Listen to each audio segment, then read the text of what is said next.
how to find off-market properties and make them cash flow, yes, even in expensive markets, without cold calling or door knocking or Airbnb burnout. Listen, all strategies work. There are so many shiny objects in this industry of real estate, but I have found what I think is a secret sauce of finding off-market properties and really making them cash flow. So I'm really excited to share that with you guys today. All right. So just again to recap, during today's masterclass, we're going to learn how to buy off-market properties and maximize your income, like 2x your income with midterm rentals. No burnout and like no huge portfolio. You don't need like 100 doors. Just a few doors can really unlock your financial freedom goals. And I'm going to teach you the exact strategy that I use that you can implement. So hopefully everyone is in the right place. Let me know in the chat if you're not. All right. So if I can have your full attention, I know we're all busy. We're always multitasking. We're always being dinged. I totally get it. I'm so guilty of that. I definitely have ADHD. I think most entrepreneurs do. So just like pretend you're having a one-on-one session with me, like a strategy session. That's really how I treat this. I've tried to pack my best stuff into like, it's about closer to 60 minutes. I tend to talk kind of fast when I get excited. So I'll try and slow down, but hang in there. There's lots of good stuff, definitely at the end too. So just close your tab, shut down Facebook, turn your phone off, and we're going to get started. If you can, like I get it, sometimes we have to multitask, totally been there, but if I can have your full attention, I really appreciate it. All right, so who's this for? Let's make sure we're all in the right place, right? Maybe you're a real estate investor, you want to increase your cash flow, or maybe you have already, you're like a long-term landlord and you have a door that you want to convert, or it's not really performing that well. Like long-term rentals typically don't do that well cash flow wise. Yeah, maybe you're like a tired landlord, or you've got lots of drama, or you're in a very unfriendly place like I am in Portland, Oregon, very unfriendly towards landlords. We make it work. Or maybe you're like an Airbnb host and you're tired of the constant turnover and high maintenance guests, picky guests, right? That could be you. Or maybe you're an investor with a flip. You had to pull off the market because it wasn't selling. I've worked with lots of students like that. You have to kind of pivot strategies. So this is for you if that's you. It's not for landlords who want to set it and forget it 12-month lease. There's definitely more work involved, but there's definitely a lot more reward. It's not for you if you don't want to be in the hospitality business. I firmly believe that we are in that business if we're running midterm rentals. And it's not a get rich quick scheme. Sorry, I wish it was. It's not, but hopefully everyone is in the right place. I'm just going to check the comments really fast. Okay. All right. Perfect. Okay. So if you don't know me, I'm Shona. It's so nice to meet you. I'm the founder of She's Got Assets. Shona buys houses, Cedar and Porch Properties. I'm also the host of the She's Got Assets podcast, so be sure to check that out on all the regular platforms. We've got about 14 doors and currently 8 midterms. We're just converting one right now, and I actually do this. I'm my owner operator, so I'm very much doing this every day in and out. A little more about me, and then we'll get into the meat of it. I've been a landlord 20 plus years. I can't believe I'm saying that, but it's true. Previous to that, I was a marketing and branding expert. I founded a design studio, then a creative agency that was acquired. And I really grew up in the hospitality industry, in the vacation rental business way back when, pre-internet, pre-Airbnb, right? Like this is in my blood. And I've helped 70 plus students land 6 to 9K monthly MTR bookings. So that's a little bit about me. Okay, so just take a minute, just close your eyes. Imagine making 2x long-term rent with just a couple of doors, no endless cleanings, no guest drama, just grateful, really high quality guests who actually treat your home like gold. And if Airbnb burnout or bad tenants have left you jaded, you're not alone. You just haven't been shown a better way. And yes, we're going to also talk about off-market deals. This was initially tailored more to midterms, but I think a lot of people think they can't afford to buy rentals in their own market. I think you actually can. There's just a certain strategy to it. So that's what we're going to talk about. Just suspend reality. You got this. All right. So we're going to talk about learning how to buy off-market properties, maximizing your income, no burnout, no huge portfolio, and how to find off-market properties and making cash flow. So I'm going to give you the exact strategy that you can use today. Okay, so other things I've tried. Look, I think we've all tried lots of things. We have to kind of try these strategies. They all work. Yeah, I just have to be consistent as far as finding properties and scaling. I have tried the cheesy marketing campaigns, the really ugly postcards going after just, distressed and motivated sellers. Made me feel kind of yucky, was not my jam. Like, yes, does it work 100% for me? It wasn't, did not feel right, didn't like it. I've tried flipping. I'm good at it. Again, it's kind of a job. You're not holding the asset. So to me, investing is actually holding the asset and getting cash flow from it. Wholesaling, not really my thing. Promising to buy the property and then assigning it, yes, it totally works. It can be great. It's a tool in the toolbox, but again, you're not holding the asset. It's not really investing, in my opinion. Long-term rentals are great. We still have a handful. Cash flow is really nothing to write home about. And I tried Airbnb. The juice is not worth the squeeze or whatever they say. I mean, definitely for the right market and the right property for what I'm focusing on, it's really purely midterms. So that's just kind of what I've tried. So introducing midterm rentals, I'm going to talk all about that. I'm going to share some secrets and really unpack that. So how I kind of discovered midterm rentals, yes, they're totally on the map. No, they were not when I first started. So I was like a very secret long-term landlord. I'm in a very kind of liberal market. It's very expensive. Housing is a very hot button issue. It's kind of political. So I was pretty secretive about being a landlord. And then I took an online course. The Facebook algorithm got me. I became a full-time real estate investor and I started chasing shiny objects like better cash flow. And of course, Airbnb was all the rage. So these are some photos of some of our properties that we rehabbed and one of our Airbnb rentals. And I tried everything, right? Like I tried flipping, I tried wholesaling, I got some things under contract. Like I was good at the things, they just didn't feel really quite like they were my jam. I kind of felt like this picture here of my son. He'd be so embarrassed. He's 15 now. This was at my first home that I bought, and it's kind of like drinking from the fire hose, right? There's so many shiny objects. Everything is AI now. There's so many strategies, but I think you have to figure out what makes sense to you and then really pursue that and stick with it. So these are just some kind of quick compilation of properties I worked on, lots of trips to Home Depot with flips, managing a crew. And this is still like my favorite color scheme, the black and white, right? This was one of the posts I did. This was way back. When was this? 2021. It's been a minute. I kind of my like coming out post and as an investor. I hadn't really been that public about being an investor or a landlord. So this was like my official post, which was kind of scary. Now I post everything, but back then I was pretty private about it, if anyone can relate. Okay, so I firmly believe that flipping and wholesaling is truly a job. It did not meet my goals of building long-term wealth and passive income. And I also, I wanted to scale and I didn't quite know how to do that, conventionally. So I'm going to talk about off market too. I wanted more cash flow and I wanted more cash flow to compared to rentals. So introducing Airbnb, which I tried. I really liked that we'd have like a furnished rental and a place for family to come. I liked the flexibility. So this was our very first Airbnb. It took me forever to set up. It was really sweet, but it was a little one bedroom and we had a co-host. But this was kind of STR life. If anyone can relate, let me know. It was way more stress. Like you have pretty high maintenance guests. Like they're there on vacation. They're there just for a couple days. They have high expectations as they should. If the cleaner messes up or something is just out of order, you don't have a lot of leeway with them. It's just constant turnover. I don't think people talk about that enough. Every couple nights you're like restocking supplies. Yeah, I mean I had a team and everything, but you're still having to coordinate all of that. And even though there's tech that handles that, but there's still glitches, cleaners don't show up, guests can't get in the property, things like that.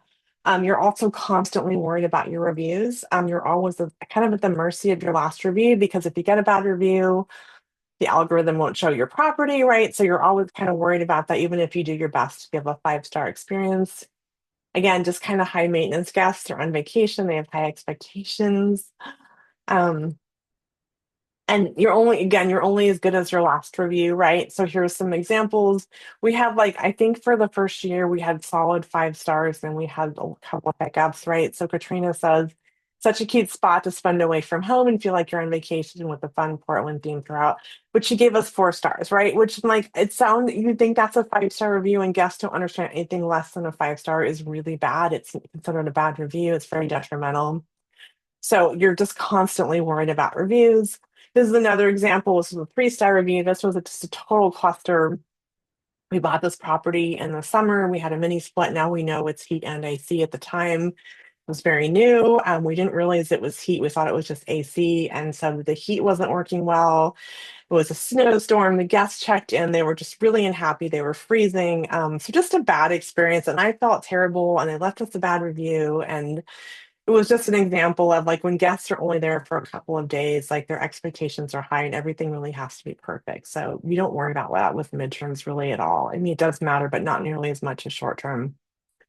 So, and then we had an Airbnb guest. They booked for a couple months, and I still remember getting this notification. I was like on my phone dinged, and it was like a 2 month inquiry, and I was like, "What? Like 2 months? Like that's amazing. How can we get a booking for 2 months?" I thought it was kind of a fluke.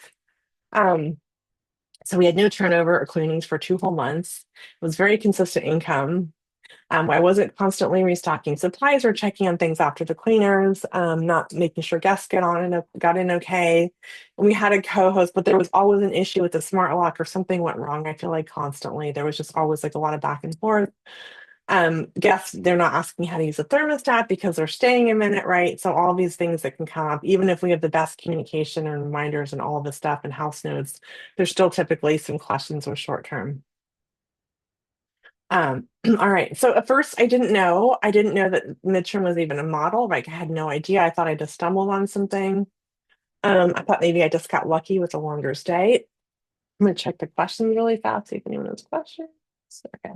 No questions. Okay, feel free to chime in. If this is making sense, let me know. I love the feedback. Um, I was calling it a hybrid strategy. Now that term means more like filling in the gaps with short term and focusing on midterm. But at the time, like midterm wasn't really it wasn't that common.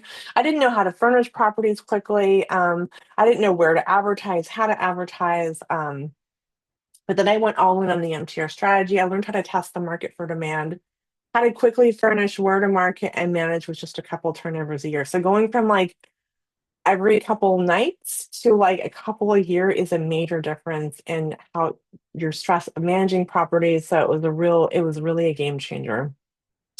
So what we figured out how to do, how to get our properties marketed and booked before they're even furnished. Yes, 100, this is true. I do this all the time. I coach students on it. You can get your midterm rental booked before it's furnished, before you have a look at furniture in there. It totally works. So if you take one thing away, please take that away. I'm going to talk about how I do that. We learned how to fully book our rentals with quality guests and 2x for cash flow. We really got our time back and we have way more consistent cash flow versus like the ups and downs of short-term rentals. And I really believe that midterm rentals are the sweet spot between short-term and long-term rentals. Okay, so MTR life. How to 2x cash flow. Over long-term rentals without the stress of Airbnb turnover, not needing like a bunch of doors. I think we've all grown up on bigger pockets and we're like, we need like 100 doors to make reach our financial goals. Not really if you have the right types of properties. Okay. So then this is why I created the MTR playbook, and I'm going to get to off market too, just if anyone joined for that, just hang in there. Okay, but so this is actually an off market deal I did. It's a duplex. I got it through the marketing that I did that I'm going to talk about. It was zero down, like absolute zero down. I know it sounds like I used to think this stuff was like unicorn. Like, why would someone put zero not want money down? They want we always hear skin in the game from banks. 100% seller finance and nothing down. And I still remember just negotiating this deal and being like, they don't seem like they want to have it. Like money isn't really a motivator for them. And so I suggested that. And of course, we put a lot into rehab. So when I say zero down, there was still a lot of skin in the game with rehab, right? Improving the property. So this can be a little misleading, but this is not a unicorn. This is out there if you know how to market in the right way. So I'm going to talk about the numbers. So I originally had underwrote it as long term, which is always nice if a property pencils. And the way I make things pencil in an expensive market is that I typically underwrite deals as interest only, and I do it in a way where I can amortize it or not, but it allows me to cash flow.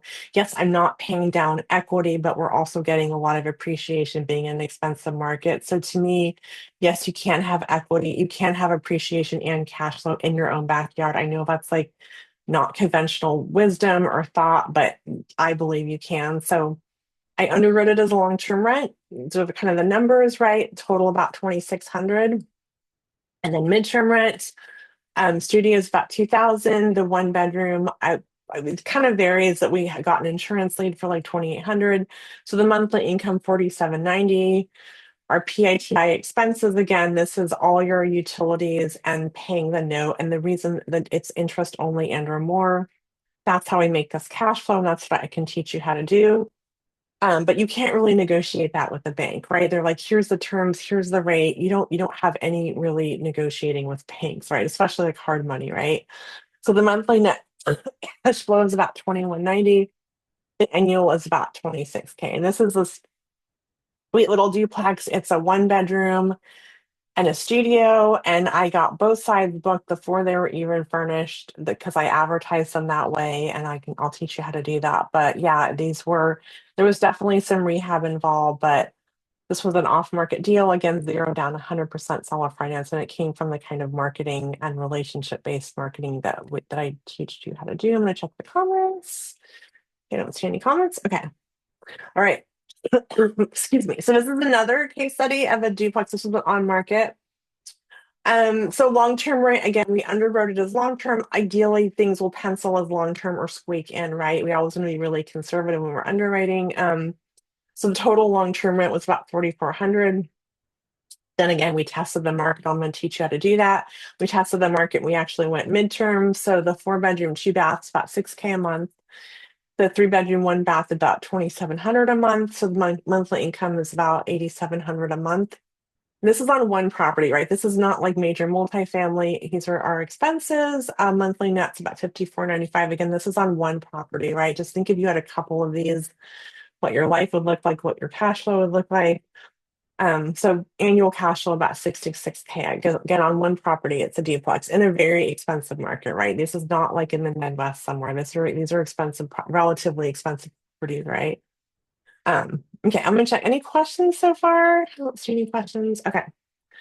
Feel free to ask questions. So after 5 years and 60 plus K and tons of coaching and tons of courses, I discovered the hard way, but because you're here today on this masterclass, I'm going to teach you all my secrets on the easy way. So these are a kind of a collage of some of our properties. They really range from like 3.2, 4.2 to like a studio to a 1.1, and those all work for midterm rentals. There's definitely like a real big range on what kind of rents you can get, but all properties work. And I'll talk about that more. I see a question.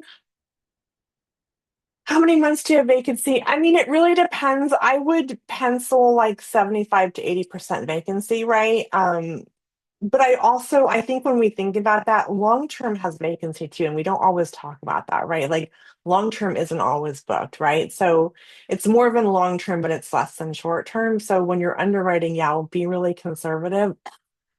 And it's a little bit seasonal, right? So yeah, 75 to 80%, or I guess occupancy, right, is what I would say when you're underwriting that.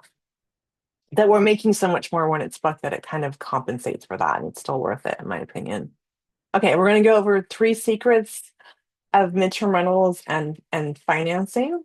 All right, so secret number one, to 2 extra cash flow, you don't need a luxury property, a destination location, or fancy amenities. Urban properties are really perfect for midterm rentals, right? Unlike short term.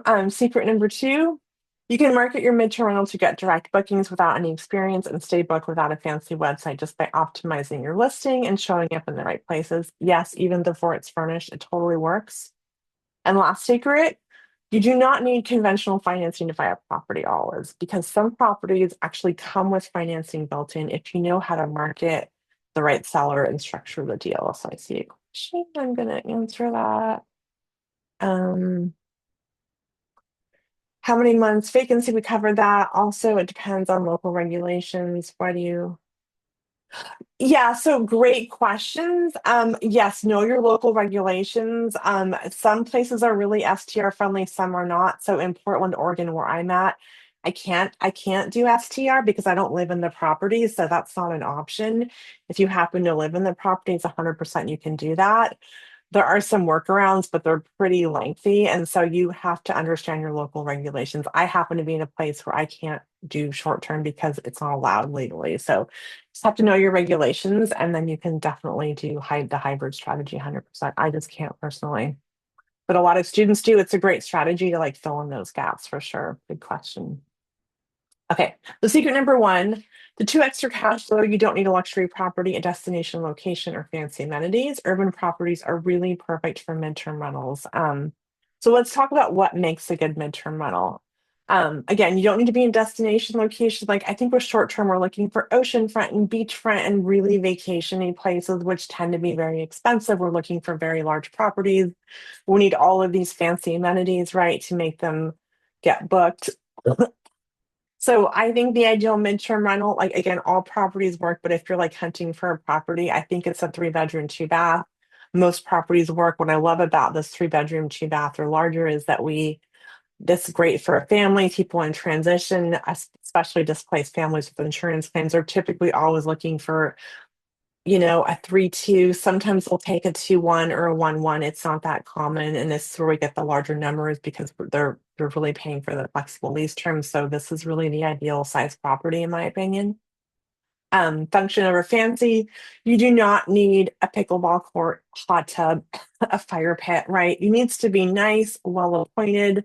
I'm going to cover amenities in a minute, but we do not need the fancy things that we need for short-term rentals. I feel like the bar is always getting higher. And other thing with midterms, you do not need to be close to a hospital. You need to be about 20. If you're catering to nurses, right, for smaller units, 20, 30 minutes away is totally fine.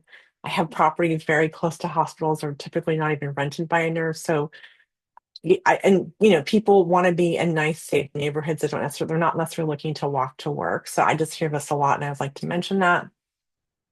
Okay, so urban beats destination. Check the comments really fast. Okay. Urban properties, not destination areas, right? We're not looking for oceanfront, beachfront. We're looking for safe, solid neighborhoods. Guests need access to daily life, instruct jobs, schools, highways, beaches. If they're displaced families, they're typically looking to stay 5 to 10 miles away from the home they were displaced, or looking to stay close to the school their kids go to. Like I just had a family check in and they were in the local high school, right? So that's super important. They also want to be close to the property that was damaged, right? So they're not looking for like a vacation. They're going to live and work in these properties, right? So that's what they're looking for. You don't need to be close to a hospital. Again, real world demand, any place fairly urban, you're gonna do pretty well. There's definitely ways to test that. So what makes a great midterm rental? Like all types work, 100%, like studio, 1 bedroom. You're typically going to get traveling medical professionals, nurses, digital nomads, those types of guests, people in transition, maybe someone divorced or going through a separation. 2 bedrooms, like a similar type of guest, right? Some nurses, business travelers, people in transition. Then again, the sweet spot's the 3+ bedroom. You can get corporate clients, families moving to town, right? They don't know what neighborhood they want to land in. And the biggest kind of group here is temporary housing for displaced families. They're typically always looking for at least a 3 bedroom, um 2 bathrooms. So that's what I would focus on if I was looking to buy a midterm, because you can just cater to so many more people, right? You can get any of these other types of guests, but you can also you're open for insurance claims for displaced families. Sorry, I'm getting over a cold. Okay. So function over fancy. Again, midterm guests aren't looking for fancy amenities. They want comfort, cleanliness, and practicality. They want like, a nice sofa, a good mattress, dedicated workspace, a stock kitchen. We don't need designer decor. Yes, it needs to be nice, but it's really about the functionality. Guests are not looking for luxury. Again, not that you don't want to be nice and not that high-end properties don't do better, but it's not fancy, right?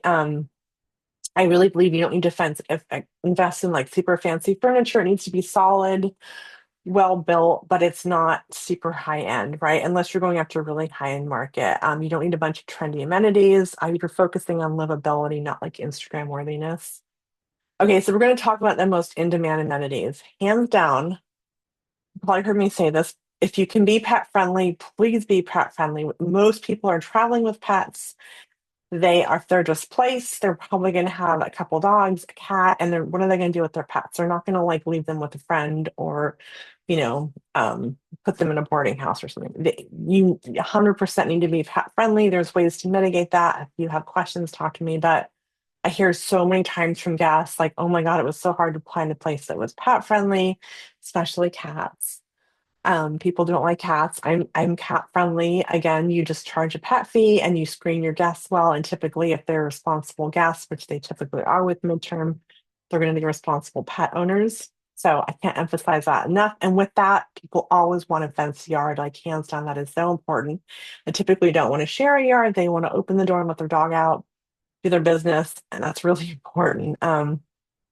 A single family, like as I have some duplexes, but ideally people don't always love to share, especially families that have been displaced.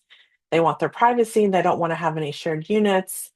Um, the other really big thing is like single level or ranch style or having one bedroom on the main level with no stairs. I get this request all the time for mobility issues, right? So you might have like a two-story house. If you have one bedroom and a bath on the main level, that's really ideal. Again, these aren't deal breakers, but these are like just kind of amenities that are very much in demand. Okay, off-street parking is definitely in demand. Sometimes garages, like I just had a lead today, they definitely wanted a garage. A lot of my properties don't have off-street parking. They just have street parking, and I'm just really upfront about that. It's not always a deal breaker. Sometimes it is. Just be upfront about any perks about your property. Again, I mentioned the bedroom on the main level, and that's from mobility issues. Sometimes people are recovering from surgery, or stairs are an issue. And location, location, location, right? It's so important. You want to be in a solid Class B neighborhood, established neighborhood that feels safe. Not necessarily high end, but it's really important that it's a solid neighborhood that it feels safe and established. Nurses are looking for that. Families want that. They're looking for certain school districts. So these are like the top amenities that I see in demand. So this is like the ideal midterm rental property. Take a screenshot, consider this like your buy box. Again, none of these, this is with many of these boxes that you can check is really ideal. I'm going to check the questions really fast if I don't see anything. All right, so single family home. Again, we don't think of these as great cash flowing properties. I think we're taught like, hey, we need multifamily or like co-living or something with tons of rooms, but single family can be great for the right kind of property. Again, one level, no stairs. It doesn't have to meet all these, but this is just ideal. 3 to 4 bedrooms plus, a solid neighborhood, right? Fenced yard. If it's not fenced, you can fence it. Don't let that hold you back. You can always fence it if you get a lead for that. But I think that's super important. Primary and main, off-street parking. Sometimes we get, inquiries for a walk-in shower. The less restrictions, the better. I personally would never buy a property in HOA. You might have a property in HOA, it works, but they tend to be very restrictive. Sometimes they have like ridiculous rules, like typically there's no short term, which is understandable. It's a community, they don't want people in and out. But I've seen them where it's like a 6 month minimum, and we may get those leads, but that's really limiting. So I would personally avoid HOAs. That's just me. Ideally, somewhat FTR friendly regulations that just gives you a little more flexibility. But in a lot of markets, people don't love Airbnb. It's definitely regulations are getting pretty heavy. So you don't need to be STR friendly, just know your local laws, right? Like I'm operating in a market that's not friendly for that. It's fine. I make it work. I love it, but just kind of understand that. Okay, so who this works for? Again, long-term landlords seeking higher cash flow without overhauling hauling their entire portfolio. Like as we've had turnover, we've started converting long terms to midterms. Maybe you're an Airbnb host, you're exhausted by constant turnover and guest management hassles. Maybe you just want to maximize your portfolio, or you're looking to scale with fewer doors and a smarter strategy from the get-go. Most people like have heard enough about Airbnb, but they're like, I don't want to do that. I really like midterm. Just kind of if it makes sense to you. Maybe you're a first-time rental owner, you want to skip the trial and error and just start out strong with midterm. Again, also maybe you're a flipper. A lot of students that have these beautiful rehabs, kind of higher end, they're just sitting on the market. And at a certain point, you have very high holding costs, right, with hard money loans. So it's a great strategy to pivot, you know, refinance out into a DSCR loan, like a bridge loan, and it generates income, and you can always put it back on the market. And typically you already have photos of the property furnished, right? So these are all kind of different scenarios of people that are might be looking to make midterm work. I don't see any questions, but feel free to chime in. Okay, let's recap secret number one. Urban beach destination. We're not looking for oceanfront beachfront. We're looking for nice established neighborhoods. The ideal midterm is a 3 bedroom, 2 bath. Ideally, again, if you have a 1 bedroom or studio, everything works, but I would say that's kind of ideal. Again, function over fancy. We're looking for fenced backyards, washer dryer in units. No one wants to go to a laundromat. I even do that for long terms.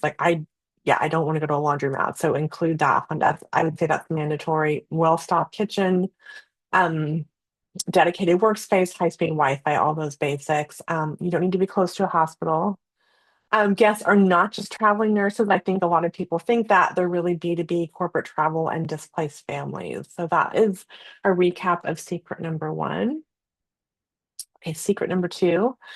You can market your midterm rental, get direct bookings, and stay booked. You do not need, for the most part, in-person tours. Insurance is a little bit nuanced.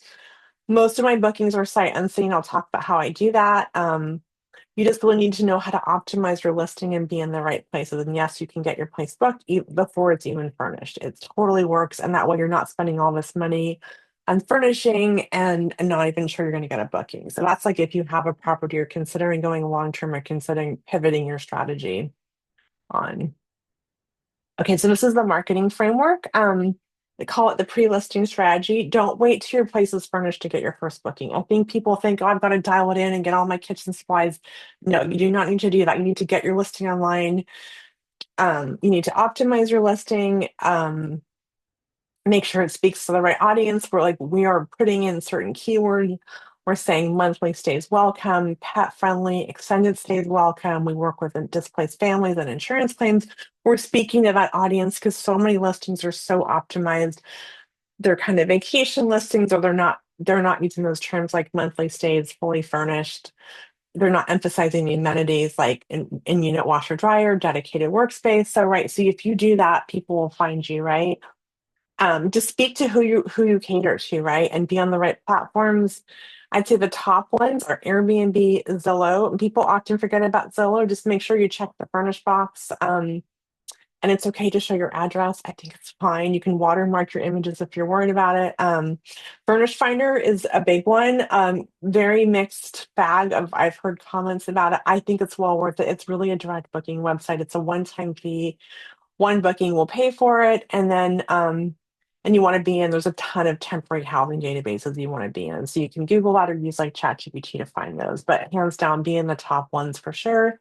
And you really want to showcase your property in the best light. You want to have professional photos, virtual tours, and video tours. And mostly you can skip in-person tours. Insurance is a little bit different because they're typically local. If the property is occupied, I typically don't do in person. I just offer video and virtual tours. People book all the time like that. So I'm going to talk about how we tested the market for midterm rental is kind of how we stumbled on this strategy and this framework. So we did this big refinance back when, like, right when COVID hit. We like picked the kids up, went to California for a few months, and we had all this cash to invest. And then DSCR loans, now they're like so common. At the time, they weren't that common, and we kind of discovered them. They were a newer product. We bought this duplex that was, air quotes rehabbed, right? Kind of like not very was it just needed some love, right? It was kind of basic rehab. So we bought this duplex, we ran our numbers, and this duplex is like it's kind of a funky location. It's right next to a freeway blockade thing. So it's not something you'd think would be a great midterm, but it's done really well for us. So we ran our numbers. So we're kind of burnt out on STR. This was about 5 years ago. We're like, well, let's go long term. It's just easier, set it and forget it. We got to work doing light rehab. We like painted cabinets. We did some sewer work that was unplanned, that we just kind of spruced it up a little bit. Just gonna check questions. I don't see anything. Okay. Um, we listed the basement apartment. I'm a little bit crazy when we got this listing and we'd worked this is right before I knew about creative financing. Like we got this listing and we bought in a few properties with our agent, and I was like, I'm gonna list this. Can I show it? And she was always super cool about it. I always was very upfront, like, hey, we're in the process of purchasing the property. So I'm always a big fan of advertising properties even before you close. Like you're not signing a lease, you're just gauging demand, you're gauging interest, you're gauging price, which is great because if you wait till you're closed and then you're like 30 days out from any leads, right, and you haven't had a chance to test the market. So this happens to be kind of a back-to-back duplex that had this basement unit. We listed it and it was just like crickets. I'm like, oh my gosh, I thought this was, going to be an okay thing. We were just not getting great applicants. And then I don't know how I thought of this, but we had been looking at properties and a lot of them were staged. And I was like, well, what if I virtually stage it and we furnished it? It was just kind of this like, let's just try it out. So we We did that. Virtual staging was very different back then. It was pretty funky, but we put it out as furnished and unfurnished, and I called it like my A/B test, and we got a lead and we got it booked for like 2x over the numbers we had projected from this nurse. And I was like, hey, it's not furnished yet. We're working on it. And she's like, that's fine. So that's kind of how we discovered this process. And we didn't actually furnish it until we got our first booking. So this is our first official MTR. These are some photos of the property. Like this is the back unit. You'd go down these stairs and there was like no door. So you felt really exposed. It was kind of an odd vibe. And then we added like a washer dryer, put in excuse me, a new hot water heater. And we got to work furnishing it, right? And this was like I think our third property we furnished. Didn't really know what we're doing. It was like tons of trips to Target and Home Depot. And then my daughter was probably 4 or 5 at the time, and we always like to stay in properties. It's kind of fun. It's kind of like a little adventure. So we were like staying there while we were furnishing it and running around like crazy people because we'd never done this strategy before. We'd never tried to book a property that was unfurnished, rented as furnished. So my daughter used to bring a whole her stuffies. It was like she would line them up. She was very still loves stuffies. She's 11 now. And this is a bit of a side note, but she took a bath, right? Everything's well, flushed the toilet, and then I was like, I saw toilet paper coming up in the bathtub, and had a pretty big sewer issue we had to take care of. We had to add a clean out, and the guests were coming in like 2 days. It was crazy. We got it done. It was really stressful, but we did it, and they were really happy and they loved it. And again, they had the pictures that they saw that we booked were totally different than what it looked like. And I was very upfront about that. And so, but we got our sewer work done late into the night and furnished this property. And after this was like, okay, I'm never running a property. I'm always going to do this strategy. And that's kind of how I discovered this furnishing before just to kind of test the market. Okay, so that's the pre-listing strategy. So do not wait until your place is furnished to start getting your first booking. I know it sounds crazy and people always wonder like, well, it's going to look different. And yes, it is. And we're really upfront about it, right? I always put that as like fine print in the ad, like something like, please note, we are currently in the process of furnishing the property. Photos will look different. And I say that on the phone. I'm really upfront. And I've had like a handful of people have a problem with that in like the 5 or 6 years I've been doing this. So here's an example. I need to put a pre photo in here, but there's an example of a listing. It was a property I co-hosted. They had this long-term rental. I didn't really want to take them on as a client, but it was a 5 bedroom house and they lived out of the area and they were fairly wasn't renting as a long-term. They were really desperate and they really wanted to try midterm. So I was like, okay, let's do this. Let's while you're in the process of furnishing it, we're gonna put it out there. And we this is all virtual staging. I'll be honest, it does not look as nice as this, right? But it's a large property. It's like a 5 bedroom 3 bath house. So this is all virtually staged. And I'm telling you that you can probably see it now. But if you're scrolling on like Furnish Finder or Airbnb, you're going to think it looks like this, right? And it just gives people a vision. It's kind of like staging a home for selling it if you have a flip, right? It just gives people a vision, even though it may not, it's going to look different. But if you put up empty, like rooms of empty, like a long-term rental, like the rooms are empty, there's no vision, it doesn't look cozy, doesn't look homey, no one's probably going to book it. So this is what we did with this property. We had, mind you, 0 reviews, brand new Airbnb listing. So for anyone that's fretting about getting reviews, don't worry about it. People are, if it's the right property, they'll book with the midterm model, right? So 0 reviews, like brand new listing. Um, and then we like optimized it, right? Like long stays, pets welcome. We're not using vacation language like come relax in our cozy home, enjoy the hot tub. It's like extended stays, monthly stays welcome, pet friendly, fence backyard, king bed, those kinds of things. That's how we're optimizing it. That's how we're getting these kinds of bookings. And it's really important to showcase your property in the best light. I'm a big fan of professional photos, virtual tours, and video tours. You don't need all of those, I would say, at a bare minimum. Get professional photos on any video tour so that way people can book sight unseen. They can do a virtual tour. You're not disturbing your current guests. I do this all the time. That works really well. And so here's some example of DIY photos.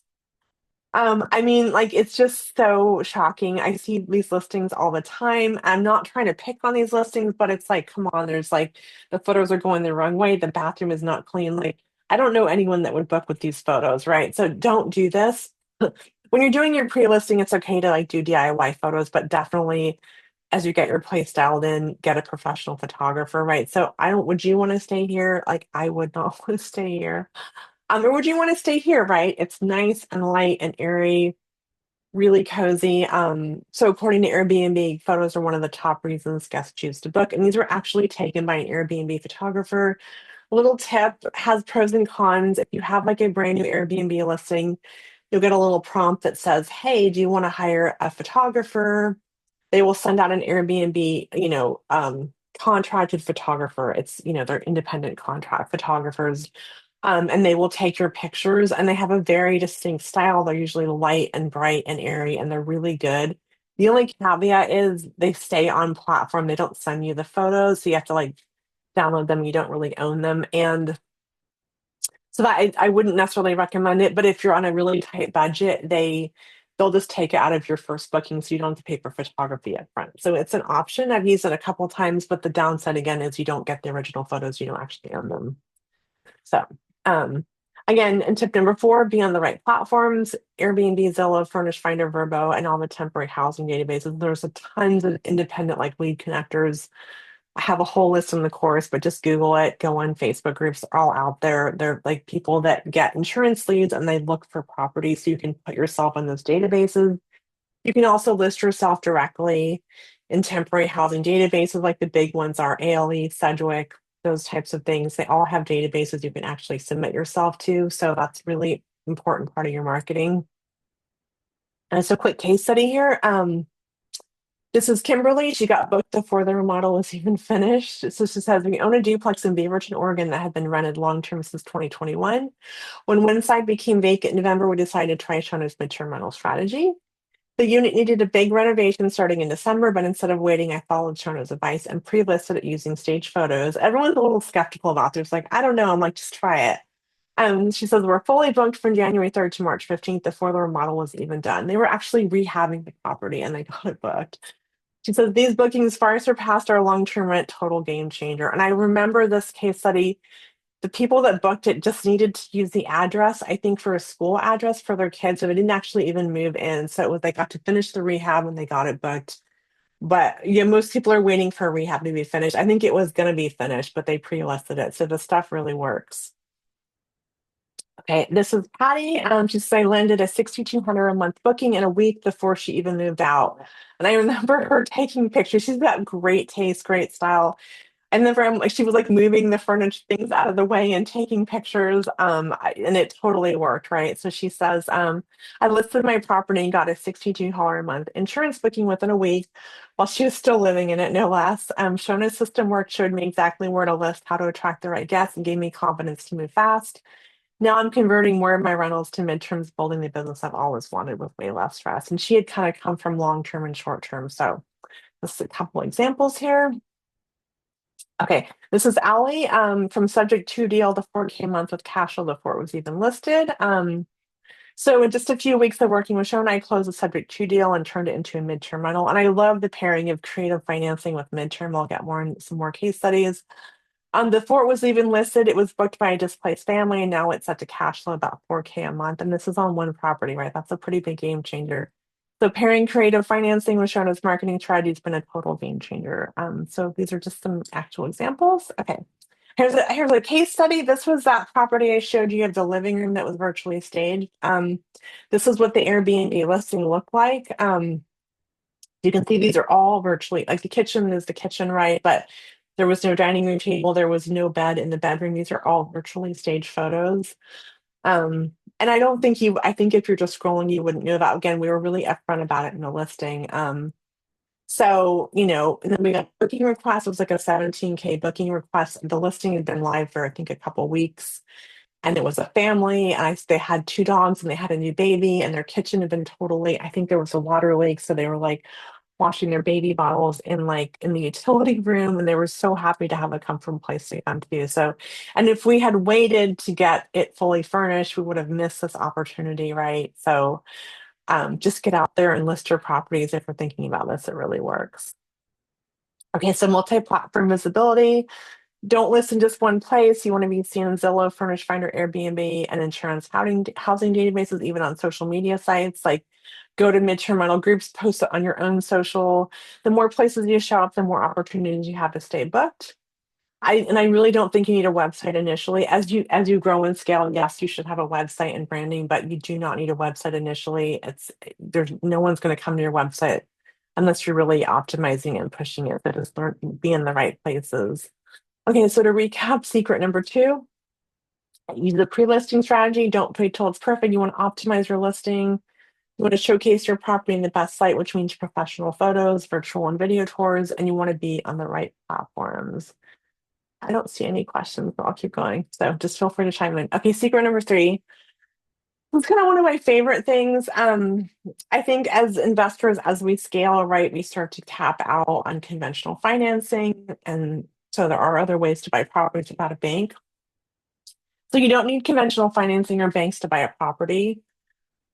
Some properties actually come with financing built in, and if you know how to market to the right seller and structure the deal, right? I think we usually think, oh, we get the property under contract, and then we have to go find the money, right, or get approved for a loan. Sometimes properties actually come with financing.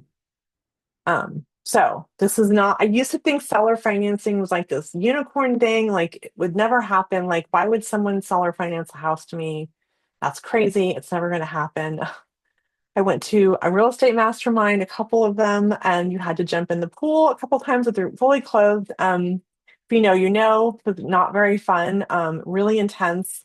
But I learned that's how I learned the strategy. And so I'm going to save you from jumping in the pool with your clothes on. I was not happy. I had to go in twice.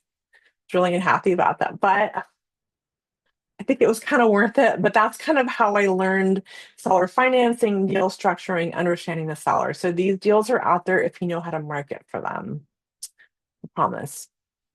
So quickly, like traditional real estate outbound marketing, right, is very much about distressed sellers, right? And then this works.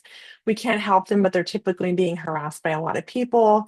We're going after foreclosure, divorce, probate, tax liens, driving for dollars, right? We're going after all those types of distress, right? Which I didn't love. I much enjoy working with like other landlords who are looking to sell. So I tried this, didn't like it. Some people, it's great, not for me.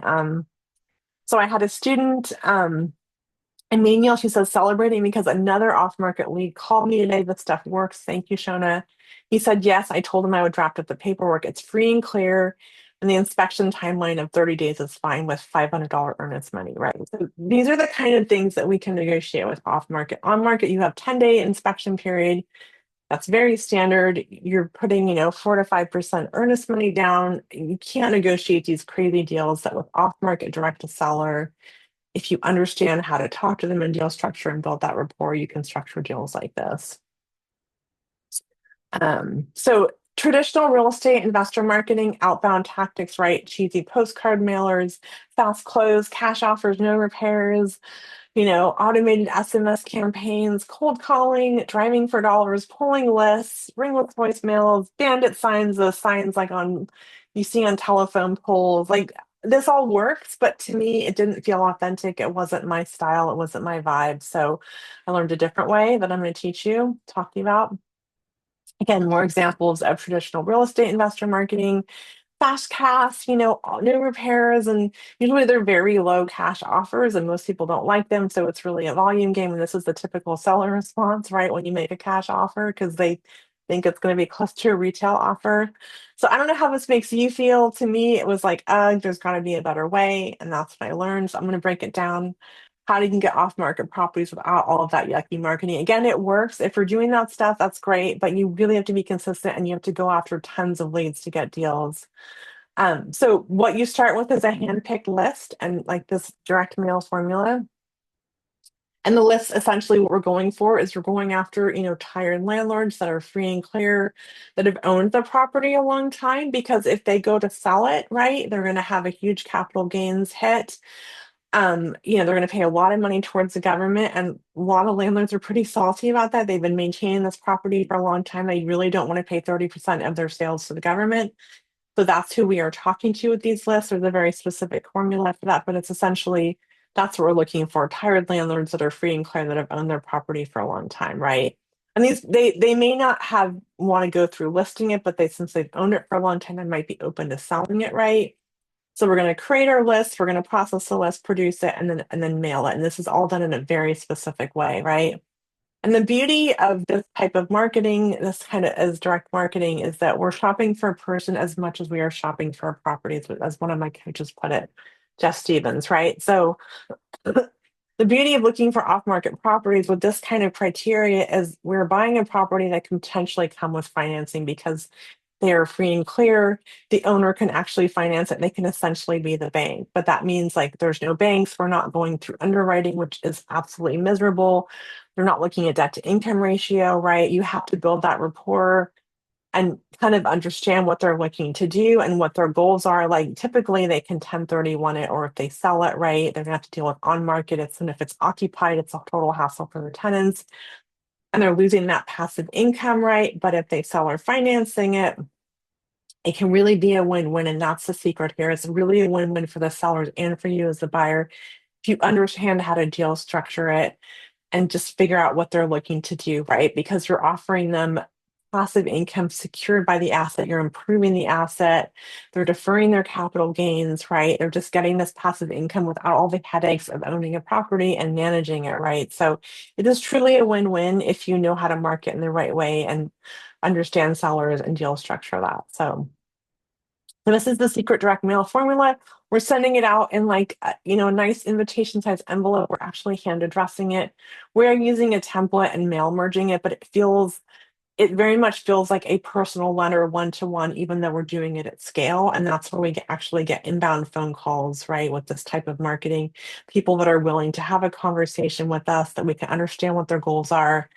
And oftentimes seller financing is something that they're open to. We're not trying to convince them of seller financing. We're understanding them, seeing what their goals are. If we see all the signs of like, hey, I don't want to pay taxes, I like the passive income, all of these things, like that's something we propose to them. But we are not doing that on the first call. We're easing into it. We're understanding them. But it's done in a very like respectful way, in a way that people feel like it's a conversation, right? Because we're landlord to landlord essentially. We're also really planting seeds with these letters. They hang around, they get saved. I've gotten calls from people like, hey, I got your letter like a year ago. It wasn't the right time to sell, but I kept it, right? But if you send one of those really ugly postcards, do you think that actually gets saved? I don't think so, right? So I hear this all the time. Like I never call back from these most, people, and they also get, these people are getting targeted too, that when we're approaching it in a really thoughtful way, we're getting a much different response, right? And this is one of my students, Bonnie. This is like a midterm case study, but Bonnie got booked before furnishing and now she self manages confidently. Because I was really nervous to try midterm rentals. I didn't even have the place furnished yet that was shown as guidance. I listed early using virtual staging, got it booked before the furniture even arrived. Now she's self-managing confidently, making over 1,200 per month than she was with long-term tenants, and she finally feels confident in control of her rental business. And she had never self-managed. She had done short-term, was really nervous, and she's really killing it. She's actually coaching other students now, so she's doing really well. Um, Okay, and this is Farah. This is another midterm example. She had this beautiful flip, with an unsold flip. It was just sitting on the market, so she decided to pivot, and she got it booked before it was even furnished in just a few weeks. So she had a beautiful flip sitting in the market collecting dust. So she tried dropping the price again, didn't feel right. So she went with my guidance and came up with a new plan. She pre-listed it as a midterm rental before it was even fully furnished. In just a few weeks, it was booked on Furnish Finder, cash flowing about $1,800 a month, and now fully booked through January, housing a family in town. They were in town for a medical treatment, right? And they're like, this really serving a need, right? They needed a comfortable place to stay that was close to the hospital. Um, so off from the flip that wasn't selling, the strategy completely changed how to look at real estate marketing and learned how to position properties so it rents before it's even ready. Um, Okay, so hopefully I gave you some good tips today. So if you just did the three frameworks I told you about, you think you could have success in getting 2x cash flow or buying off-market properties? Let me know in the chat.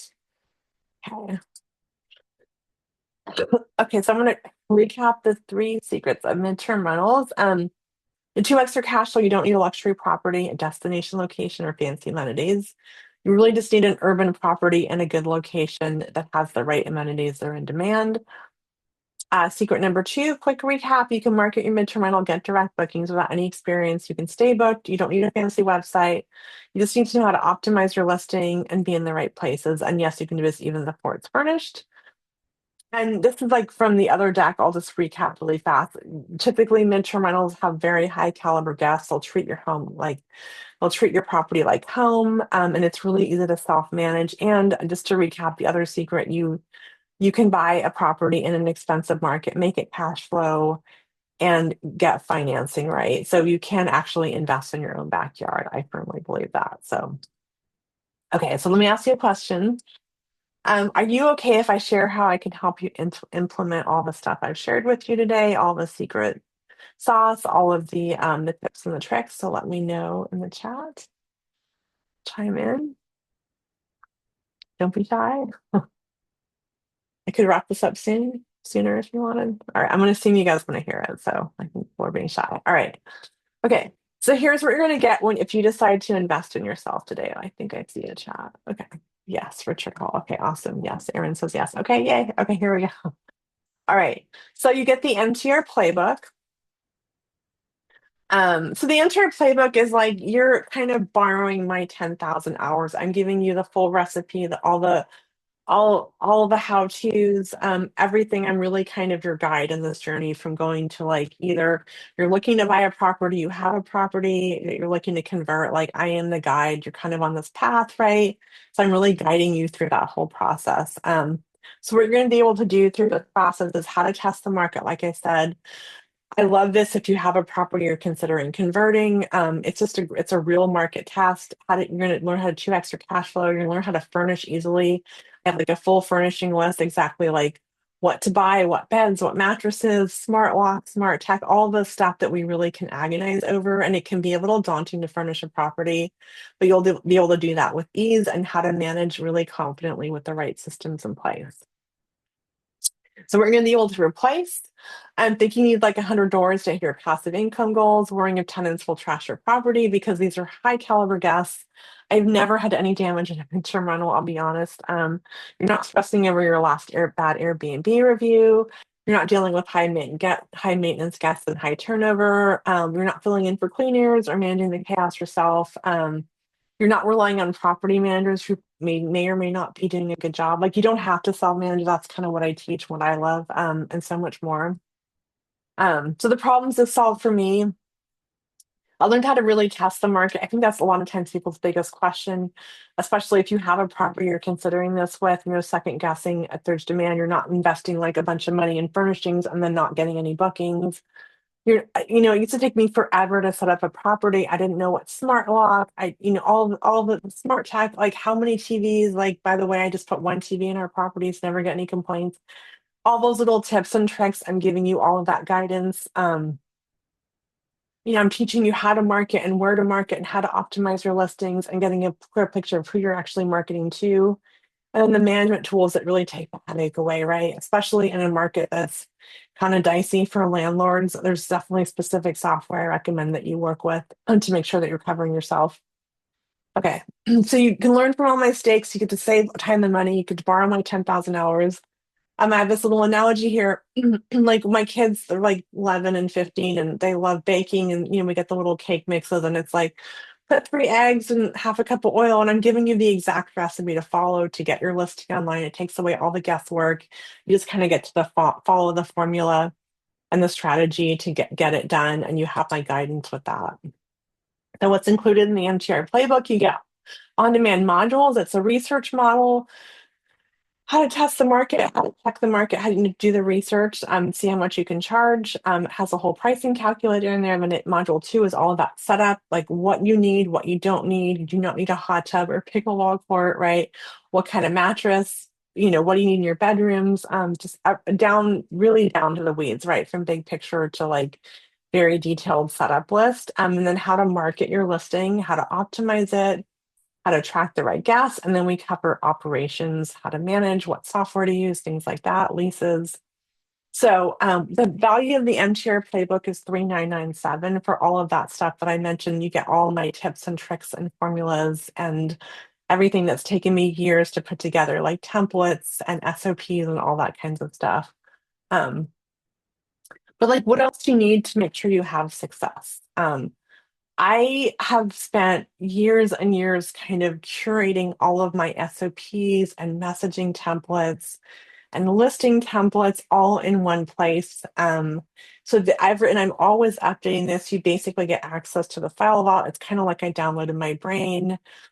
It's all editable, it's all in Google Sheets, and it's always current. It's just really, you're not hunting for the stuff, like everything from like a marketing template to an advertising checklist, it's all in here. It's all really accessible. You're not going out to these groups and hunting and pecking around for tools. It's going to save you hours and hours of time. Like wherever you're at in the process, typically everyone comes in a different place. You may have a property and you'd be like looking for properties wherever you're at in the place. You're going to find a tool or a template that's going to help you. Like if you're onboarding a guest, like how, your house notes and what to put in that, anything like that. It's all really in this file vault. So what you get inside, you get an MTR calculator, advertising and marketing list. You get out marketing outreach templates, you get SOPs, you get AI prompts, you get templates and more. And it's like everything that you need to run a successful midterm rental, no guesswork, it's all in here. Okay, so the total value of that is 3,435. The total value is 7,432. You're probably thinking, okay, great, like I get all the modules, I get the templates, the SOPs, what more could I possibly need? Right. I really believe in the power of coaching. So you need someone to hold your hand. I think like all this information is out there. It's not like it's not so secret, but it can be very overwhelming. And sometimes you just need someone to like hold your hand, give you advice, give you a second opinion. So that's what I offer with coaching. I know for me, coaching has been a game changer. I have gotten, borrowed a lot of private money. I have bought off market properties, and that was all because I had a coach guiding me back when I was first starting. I kind of borrowed their confidence, right? This can be very overwhelming, and there's so many decisions to make. So I include one-on-one coaching. So you get private one-on-one coaching calls with me, typically about 2 calls a month, plus extra support like over text messages or if you're in the middle of a deal or have like a lead you're pursuing. I'm like really, really there for you. I'm very available for that. And you just get to book those calls whenever you want. And you can like front load them if you're like, hey, I'm getting my property online. We could do more calls at once, but typically it's about 2 calls a month. And then you also get weekly group mastermind calls once a week. You can call in, we can optimize your listings, we can talk about whatever you're working on. So those are all included with the program. So the 3 months of coaching calls is about 5,997 value. The total value is 13,429. And then, okay, you're like, you got the private coaching, you have the modules, you have all the tools and templates, right? It's pretty comprehensive. What else could you possibly need? Well, I really believe the power of being part of a community, right? You get lifetime access, you get support, you can ask quick questions, share leads, share wins. I think that's really, we all want to be part of a community. We can support each other. And again, this is a lifetime access. A lot of memberships, they kick you out after a year. You have to renew. You've got all these like newbies in there that don't know anything, but this is lifetime access. So I really believe it takes a village, right? So Danielle says that feeling when you get out of a Saturday morning Pilates class and have a 3 month reservation for your midterm rental just waiting for you to accept. Bonnie posted, and then I'm saying congratulations to Alice for a 6K booking for almost 3 months. She's only been live for a month and she's booked solid, right? So we get to share wins, get feedback, ask questions, just get real life support from the community. Okay, so the private community, the total value is 2,300. And then what else do you need, right? So I think in the midterm space, there's different guest types, right? A lot of times we hear about nurses, and I think a lot of people hear about insurance claims and they sound really juicy, and we hear these numbers like really high numbers, right? But if you have not done an insurance claim, there's a lot of nuance at how to do a proposal, what to include, what pet fees do you charge, what should the deposit be, how does it work? There's a lot of parties involved, and it can be very overwhelming if you don't know how to negotiate these deals or be really quick about it. So That's why I included this masterclass on how to get B2B insurance contracts. So here's a couple kind of receipts for the kinds of contracts we get for insurance claims. Look, we cannot guarantee this. All we can do is optimize for it and network for it. But these can be very lucrative because we are helping displaced families and they're paying us a premium for shorter stays, right? So again, we're optimizing for them and I'm teaching you how to kind of negotiate these deals. So here's an example. A $6,300 a month booking. It says, hi, Sean, we got a reply from the adjusters and we think it'll go through. I just want to hold it so they can send us the details, right? And this is on a single family, right? This is not like, this is, these are pretty crazy numbers. This is another booking. We look forward to meeting you at 9:30, and this ended up being a $9,300 a month booking. I think it was like for 4 months, right? So these are all single family homes. These are how juicy insurance leads can be if you know how to negotiate them, if you know how to position yourself correctly. Here's another example. Their budget was up to 25K, which is bananas. But they said they want to stay about 12K a month, right? And we closed this one. So these are just some examples of what insurance leads can look like. Again, we don't know when we'll get them, but we can optimize them and understand how to make proposals that get approved, right? So that's what I'm teaching you in that. So everything include, excuse me, Epica, full training on the process, how to optimize your listing. You get ChatGPT prompts, proposal templates, outreach templates, because they're going to ask you a lot of questions. And yes, they'll typically tell you what they want, but it really helps to have someone you have like, what should I charge for my pet rent? What do I charge for my pet fee? Like, what's the deposit? And I'll say that typically with insurance claims, if you have not heard this, you always want to keep your deposit pretty low. I would say under 2K because families are they weren't expecting to move and they're often paying out of pocket. So if regular guests were typically doing deposit is equal to 1 month's rent with insurance, like if our rent is 6K, asking for a 6K deposit is kind of a hardship for families. Adjusters are less likely to approve that. So just a little tip there, that you want to keep your deposit low. But it's things like that that I'm kind of coaching you on and teaching you how to make those proposals. So this is Michelle. She says, thank you, Shona, for all your help. Today we closed a 3 to 5 month deal with an insurance company for our MTR. This is the first insurance rental we're doing, and I'm thrilled. Thanks for holding my hand throughout the entire process. Your input and advice were super amazing. All right, so the B2B masterclass, the total value is $995. The total value so far is $16,724. But there is more. I think, as investors, we are looking to scale, most of us probably, and that's why I created the MTR playbook. It's really a step-by-step guide to scale your rental portfolio and how to find off-market properties without door knocking or cold calling, and how to do creative deal structures like owner financing, right? These are not unicorn deals if you understand how to build relationships and do the right kind of marketing, right? These deals are out there. I'm just checking for questions. Okay. So what if the seller actually called you, right? Instead of us going out and hounding people and saying, hey, you look distressed, you're going into foreclosure, we can give you a really crappy cash offer. What if your phone rang and someone says, I got your letter. I never call back from these mailers. I go right to the shredder. There was just something different about yours, right? Like imagine that's a very different experience than you doing outbound calls and getting basically cussed out, right? I've even gotten calls of people, I wish I would have saved this voicemail. I got a voicemail once. It was like, hi, I got your letter. We will only sell on contract. That's happened more than once, by the way. So, because we're targeting these or focusing on these types of people that are free and clear and have owned their properties for a long time.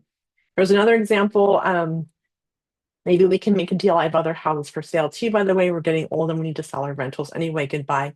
Thanks for sending us the letter. They're actually thanking us for sending them the marketing. They're not getting harassed. It feels really personal and thoughtful. And that's really unlike most marketing that we hear about. So here's, and these properties often come with financing, right? So here's an example of a recent deal I did. It says, good morning. After thinking it over and sleeping on it, I've decided to accept your offer. I'll contact my accountant today to get some guidance and potential tax hits. This was an offer I made. It was another 100% seller finance deal, zero down. The seller actually went into second position, right? So these are not unicorns. If you understand how to negotiate and solve sellers, you can get deals like this. So here's like a kind of high level recap of the deal. It was zero down, 100% seller financing. There was zero banks involved.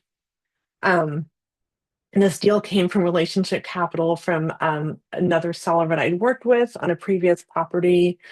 So it was a new first position note. We redid the note. The seller actually went in second position. I'm getting a little technical here, but if you have you basically it was all financed from the seller. I hadn't have to bring any capital to do this deal.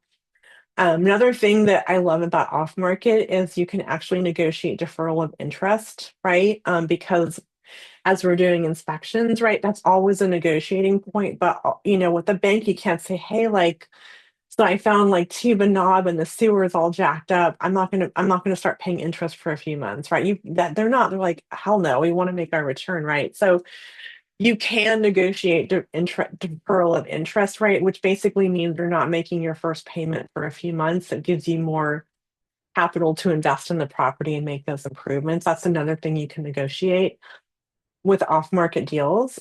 Not always, but it's just everything is up for negotiation. And that's just another reason why I love off-market direct from seller. So the buy and hold. The purchase price was 625K. My down payment was zero, right? Nothing. If I had gone to conventional loan, which I don't think we would have qualified for because we have so many rentals, would have been like 125K down, which I don't happen to have sitting around and I wouldn't have qualified for, right? So it's zero down payment. It's fully leased and cash flowing about 3K a month. Once it's stabilized, we estimate cash flow to be about 4K, right? So I'm not saying these are always zero down deals, but they're out there if you understand and you do the right marketing, you understand how to talk to sellers and deal structure. So these are out there. So hopefully that gives you some inspiration. So in the REA playbook, you learn how to buy off-market properties without door knocking or cold calling, marketing that gets leads coming to you, and also an evergreen marketing strategy with a website, direct mail, the exact formula, how to pull your list, the templates, the SOPs, how to do creative deal structuring, and how to find properties that come with financing without all that yucky marketing. And then you get proposal templates too. Okay, so all in, the REA playbook is 3,997, so total value is 24,720. So if all this did was like help you 2x your rental income with just one property, would it be worth it? Help you attract high quality guests who stay longer and treat your property like home, would it be worth it? Help you build real cash flow without the chaos of short-term rentals or limits of long-term leases, would it be worth it if you could do all of these things? Okay. So what would like one successful looking booking do for you, right? What if you got 6K a month, 9K a month? What would it be worth it to you to get that, right? And that could be a real game changer for most people, it is. And what's the true cost of inaction, right? There's so many shiny objects out there. We hear about all these strategies, but I know for me, the stuff did not sink in until I really invested in myself. I went to masterminds. I jumped in pools with my clothes on. I will not make you do that, I promise.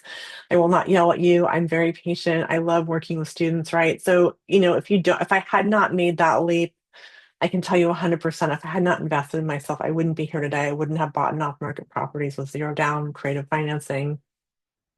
But I don't really think it's a cost. It's truly an investment in yourself and your future.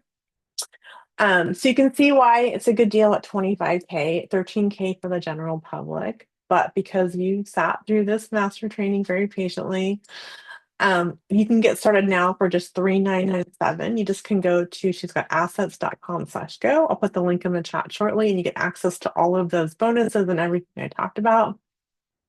So you can just go to she'sgotassets.com/go. And just think about the cost of inaction, right? I feel like there's a real opportunity in the market now.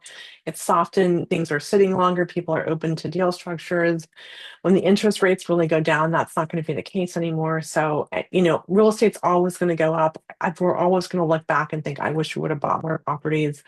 Oftentimes, what's holding us back is like, oh, I can't buy on my own market. I don't have the money, right? There's so many ways to structure deals and find capital that's out there. So that's what I help you with. So you have two choices. The first option is to keep doing what you're doing and keep getting the same results. Maybe it's just like scrolling on Zillow, looking at all these expensive houses, thinking I could never afford that. I don't have 20% down. Second option, you can follow a proven system to 2x your rental income and move closer to financial freedom with way fewer headaches and find off market properties. So here's my guarantee to you. Your enrollment includes 3 months of full coaching and support.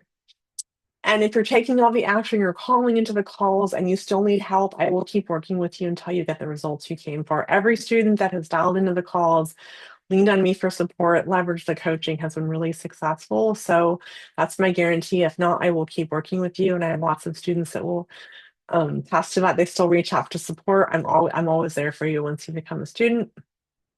Okay, so the real question is it worth making a small investment in yourself and your business, set up a midterm rental, or to scale your rental portfolio with off-market properties, the two extra cash flow?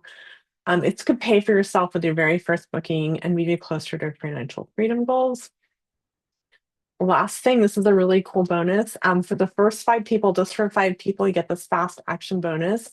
If you sign up for a friend, well, you can sign up and you can bring a friend along like a +1, right? Maybe it's a business partner or a spouse. They get access to all the training and the courses and everything. And you're just getting to invite them as a +1. It's only for the first few people that sign up, but that is an extra bonus. So just to recap what you're going to get, you get the MTR playbook step-by-step core curriculum. You get the file vault, the tools, templates, SOPs, everything is editable. It's not in like PDFs that you download and then you don't know where they are on your hard drive. You can actually edit them. These are your resources. You get lifetime access. You get 3 months of coaching, one-on-one calls plus group calls. I'm there for you. I'm walking you through deal analysis. I'm telling you if it's a bad deal or if you should do it. I'm giving you that confidence. You get lifetime access to the private community. You get training on how to get B2B insurance contracts. You get the REI playbook, which is a step-by-step core curriculum on how to buy off-market properties with creative financing. And then the fast action bonus, if you sign up, you get to +1. So the total value is $24,718. But if you get started right now, it's a lot less. We offer really flexible payment options. When you check out, you can choose like Klarna or Afterpay or Apple Pay. So really flexible. It'll just tell you at checkout and just make sure to check that. You can scan that with your phone or go to this link, she'sgotassets.com/go. So now I have time for some Q&A. I love this part, so feel free to chime in with any questions you have. I'm just going to check the time.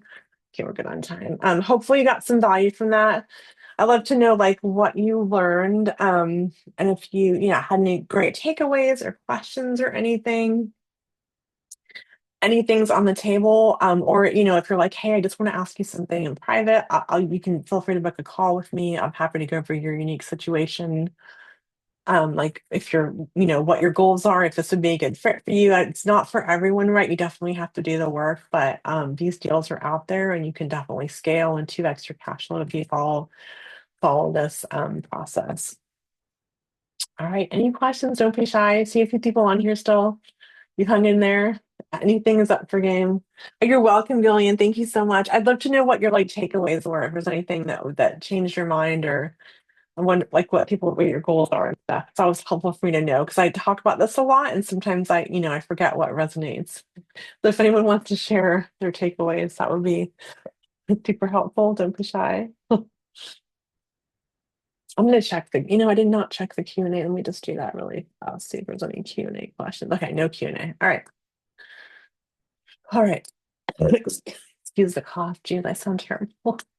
Yeah, any questions on like seller financing, midterm rentals, like anything? I'm happy to answer anything. A lot of times people have questions about the coaching, and it is actually me. It's not someone from my team. Yeah, Gillian says my takeaway is the option for creative financing. Yeah, I think it's a really beautiful thing. That you can buy a property that comes with financing, but it takes a certain type of marketing and really understanding the seller, and it's a process. But let me tell you, going through escrow and going to signing the papers, they're like, there's no banks involved, and you're sending the seller money every month, and they're getting to like enjoy their retirement with passive income from real estate that they've, held for a long time. It's a really beautiful thing. So yeah, if you have any specific questions about that, sure. I'd like to ask you in the coaching program. So I would say I don't know what your goals are. So I don't know if you're looking to scale or set up a midterm. It's kind of a nuanced question. But like if you do the work and if you're looking to like buy a property and you do the marketing, you'll get results. You do have to do the work. It's hard to say set up a midterm.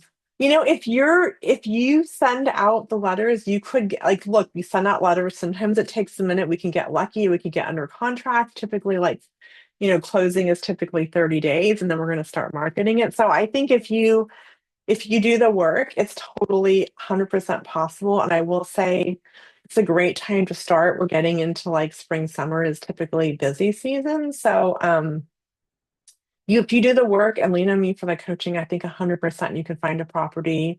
And the other thing is we are finding off market. We may not end up using seller financing. We may go conventional, but the beautiful thing about what we're doing with this marketing is these properties are not on MLS, they're not listed. So we're finding deals that aren't even advertised. So we can negotiate, sometimes we can negotiate terms, or there's just you can be so creative with it. And these are not on MLS. We're not working with there's no agents involved. You have to get comfortable with that, but it's like person to person. So yeah. How much money should you have? Here's the thing. I think that, it just really depends. Like, here's the thing. If you have a good enough deal, you can go out and find private money to be a partner with you on this. So you do not need to have a lot of money. If the deal makes sense and it pencils and you can make a good business case for why this would be a good midterm, so you can get under contract and then go out and find a private money lender who's willing to, be your partner on this. So it's typically you need 20% with the conventional loan. I don't know your market, right, but I would say you would need less than that, and you can always find private money if you need to borrow money, right, for an off-market deal. So I know that's a little vague, but if it's a good deal and it makes sense and it's a good business case, there is money out there. So don't let that stop you. Like the last two deals I bought were nothing down. I did have to invest in the rehab, right? But there's different levels of rehab. So if you have a vision of what you're looking for and you do the work and the marketing and it makes sense and you have a good business case, you can borrow the money. But conventionally it's typically 20%, right? Plus closing costs and all that stuff. So it can be a chunk, but I think there's a lot of private money out there. There's self-directed IRAs that people are not directing they would love to make a return on. So there's a lot of ways to finance stuff. I hope that helped. I have to know a little more specifically about your situation and like what market you're in, but don't let that hold you back. Again, like the last two properties I bought were nothing down. Um, yeah, I'm so glad it was helpful. Yeah, hopefully I inspired you a little bit.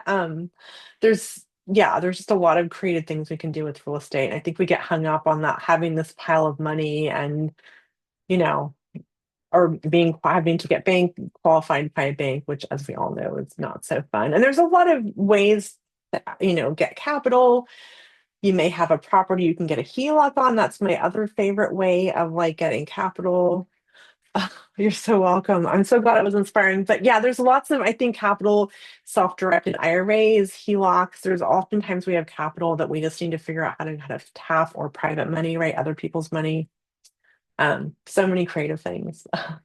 So yay, I love that. I'm glad I inspired you. I love talking about this stuff. Yeah, any other questions? Anything's fair game, creative finance, midterm rentals. But I just think hopefully everyone kind of took away that you can buy in your own backyard or out of state, whatever your focus is. Mine is really in my own backyard, and I love that because I know the neighborhoods, I can manage the properties. I think we often get caught up in like deals out of state that might cash flow, but then we don't have appreciation. We don't know the neighborhoods, right? So there's nuance to everything, but my focus is kind of seller financing, cash flow, equity, all the things. Have your cake and eat it too. Or yeah, cake and eat it too, I think it was. All right. Any other questions? I'm more than happy to answer a few more things. I see a few of you on. But yeah, any other takeaways I'd love to know. It'd be super helpful for me if you want to share. Um, yeah.